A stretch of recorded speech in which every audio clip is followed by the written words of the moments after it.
After polling precincts were closed last May 9, 2016, winners for all local government posts, from governor down to city councilors, were already known.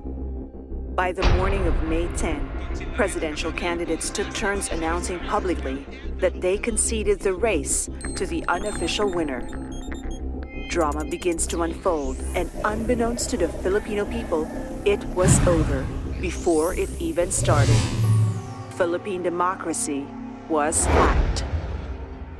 May 10, 2016, at approximately 6 p.m., as people across the country are glued to their TV screens, they noticed a 2-hour results blackout at a time when transmission of election results should have been peaking. This was confirmed by political parties hooked up to the PPCRV Quick Count Center. Election results resumed briefly by around 8 p.m. An hour later, another blackout occurred. While the Filipino people slept, results steadily poured in quietly. By the morning of May 11, 2016, supporters of VP candidate Bongbong Marcos decried what would seem a foul setting that happened that evening. After the series of blackouts, his almost 1 million lead was obliterated, ending in a mere 250,000 difference between him and Leni Robredo. The results differed significantly from surveys conducted leading to the race and exit polls. Some observers outside the Marcos camp would note that the trend twisted after these blackouts. The election results the Filipino people were seeing in TV and hearing in radio that fateful day actually came from a computer dubbed the Transparency Server. Installed in a makeshift data center in PPCRV headquarters along UN Avenue, Manila, the Transparency Server belongs to a series of servers and computers which were never subjected to any form of review or audit. This contravenes express provisions of RA 9369, otherwise known as the Automated Election Law. No one really knows how the server works, save for only two parties, the Comelec and Smartmatic. Smartmatic is the only vendor of Comelec that configures, supplies, and maintains all vital components of the AES. Away from the bustle and prying eyes of the usual election conundrum, and well hidden from the scrutiny of the public, is a little-known data center owned by IP Converge, located in upscale Bonifacio Global City in Taguig. It housed the Q servers and other top-secret servers that would determine the fate of the nation for the next 6 years. Like the Transparency Server, all computers located here were never subjected to a credible audit. In fact, even the Comelec Information Technology Department would not know how to operate these computers on their own. They were installed and operated exclusively by Smartmatic. The Q server acted as a checkpoint or gateway where all election results transmitted will be queued before they are forwarded to their legitimate destination. Its mere presence is a clear violation of the law, and their secrecy puts more weight to allegations that they were used for undermining the electorate's will. May 8, 2016, the top-secret data center is booming with activity. The servers were working overtime collating data transmitted from some vote-counting machines. But May 8 is a day before the country opens its polling centers.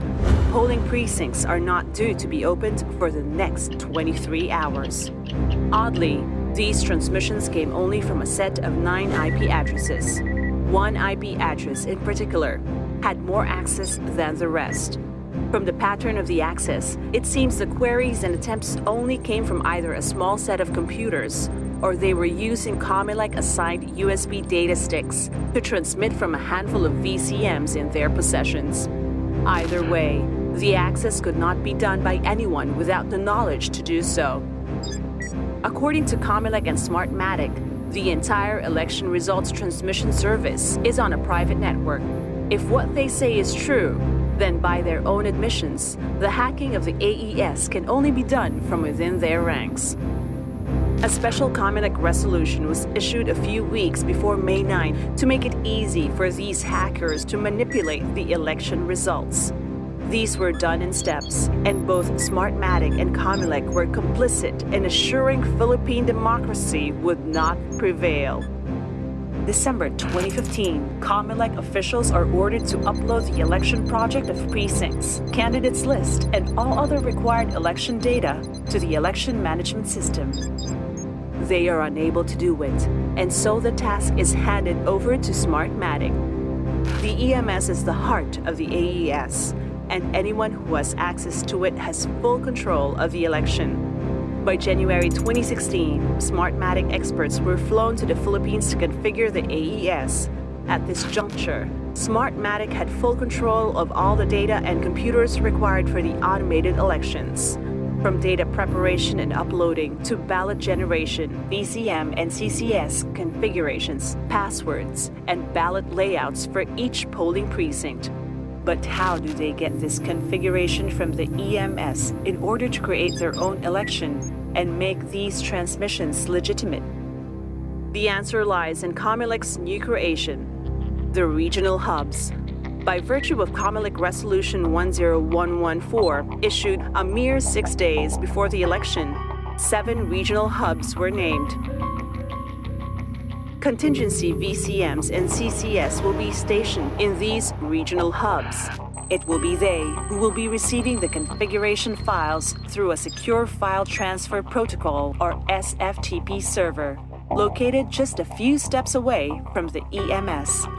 The regional hubs were authorized to configure contingency VCMs and CCS and swap them with official VCM and CCS come election day. Despite this power granted, no political parties, media, nor poll watchdog were present to witness the activities inside the regional hubs. And since the swapping happens when a VCM malfunctions, then the swap is deemed legitimate. Cheating is seamless.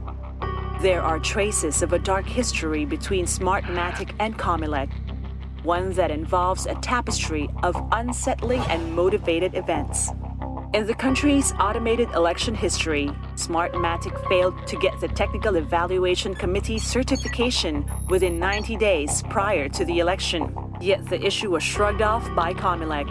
The international certification entity, SLI, tasked by Comelec to audit the Smartmatic AES, gave an explicit comment that the rest of infrastructure should also be audited and reviewed.